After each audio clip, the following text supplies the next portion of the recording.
Do you want to be good against Death Eaters or Dark Wizards? Or do you want to get that first hit in hard and fast with any foe? I'm breaking down the entire Auror skill tree. This is going to be a long video. Grab a snack, grab a drink. Let's settle in to the Auror skill tree.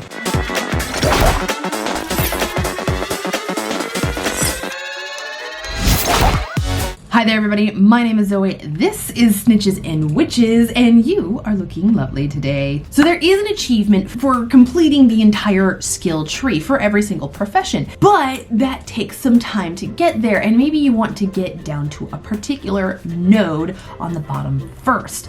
And so that's what we're going to be talking about today, which of those 3 nodes that you should be aiming for, which I think you should be aiming for, and how we're going to get there. The first thing that you need to do is head on over. Let me get my screen recorder up first. I have the link to the skill tree tool down in the description box down below, so make sure you go and do it. This is made by Neo the Shadow, so thank you so much, Neo the Shadow, for your amazing skill tree tool. My suggestion for when you fill out your skill tree is that you should aim for a final node and to be as balanced as possible, but we're going to get into that in just a second. So first thing I'm going to do is I'm actually going to go into this skill tree and fill it out exactly like how I have my skill tree filled out in the game. Okay, that's my skill tree as it stands. Now the cool thing about Neo's skill tree is that it shows you what your stats are going to be right on the side there as you level up through those ranks. So you can click on this, you can fill it all out, and then oh look, that's what everything looks like. And so you can see where you don't have anything going for you, and as you can see right there is my deficiency defense. All of this stuff is explained within the app. Stamina. Stamina is the amount of damage a combatant can withstand. When you take a hit from a foe, the more stamina you have, the more hits you can take from different types of foes. Power. The amount of damage a combatant can inflict against a foe. So this is how much damage you give. Protego power. The reduction in the damage taken by a combatant when Protego is successfully cast. So there will be breaks, of course, during your wizarding challenge where a foe throws a spell at you and you have to cast Shield Charm or Protego. Precision. The chance a successful spell cast will result in a critical cast. Critical power, the amount of damage done when landing a successful critical cast. Now a critical cast, if you don't play a lot of RPGs, basically when you get a crit or a critical, it's like rolling the highest number on a dice. Proficiency power, the increase in the damage done against foes when the combatant has proficiency against them. It's like rock, paper, scissors. This is more complicated. Deficiency against the increases the defense when the combatant has a deficiency against that foe. So as an Auror, when I get my deficiency defense up just a little teeny tiny bit, if I'm going in against a beast, I'm not going to take as much damage if I would otherwise. And then your defensive strength against all foes, not just the ones you don't have an advantage against. Defense breach is the decrease a combatant does to their foe's defense, and accuracy is the amount of increased accuracy a combatant has against evasive foes, for things like pixies, which are really, really difficult to nail down sometimes. Before you get started on any of these final 3 nodes, so that you have to at least have gotten all the way down to here before we start aiming for the rest of this and before any of my tips here are going to make any sense. Mundungus Among Us. Neo's tree is pre-launch, and so that's the far right node. In Wizards Unite has now been changed to Mundungus Among Us, and Aurors no longer have bonuses against werewolves, which makes me really sad, but it's fine. Instead, we get a bonus against Dark Wizards plus a better deficiency. Ignore the werewolf. It's actually against Dark Wizards, but all of the values remain the same. When you come from Confusion Hex, this is basically how we're gonna lay things out. So if you just progress all the way down the skill tree just to get that one last passive skill, but I am a full proponent of upgrading circle nodes completely. So what you should be doing, upgrading all of these circle nodes before you pass them all the way. And what you're gonna end up with is a Auror who looks like this, fairly well balanced, ish, other than in their defense and their defense breach. Not the best build in my opinion. To deselect a node, you actually right click, or if you're on a Mac, 2-finger click those nodes. If you're aiming for this center node, which is known as first strike.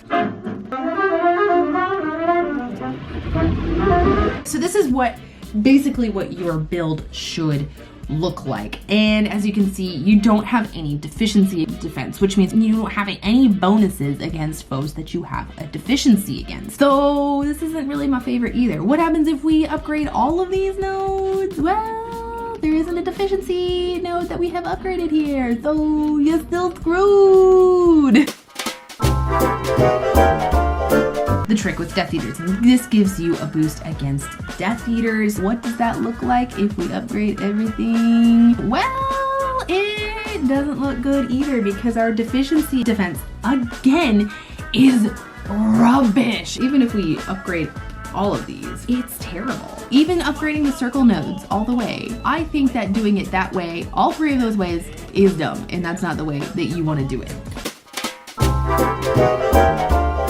I personally, for my final node, am going to be aiming for first strike. But firstly, you're going to want to have every single circle node above you mastered. And I'm not even kidding. Like, I'm going to be going up into my skill tree and mastering all of these, including this defense breach. Dancing with Dummies, I'm waffling on that one. I don't know. I'm going to see. It's been fixed.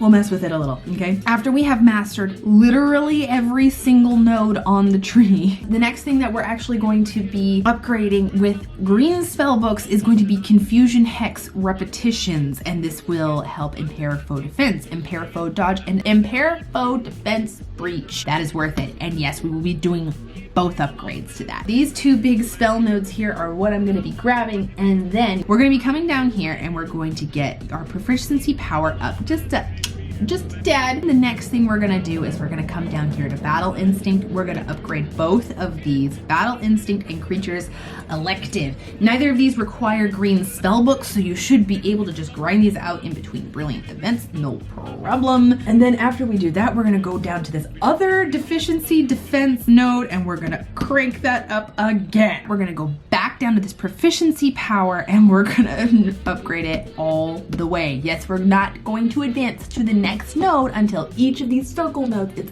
upgraded. The next one we're going to be going into is the Thieves Survival Guide, which is going to be all 4 nodes. Thank you. Here we go. We're going to go Best Laid Plans, where we get +1 initial focus. That will give us an upgrade in the initial focus points that we start out with. The next thing we're going to do, we're going to upgrade this center node here, the Accelerating Blast, all the way. Finally, we will come down to that final node in the middle of a brilliant event and grab that. Get this before you get this.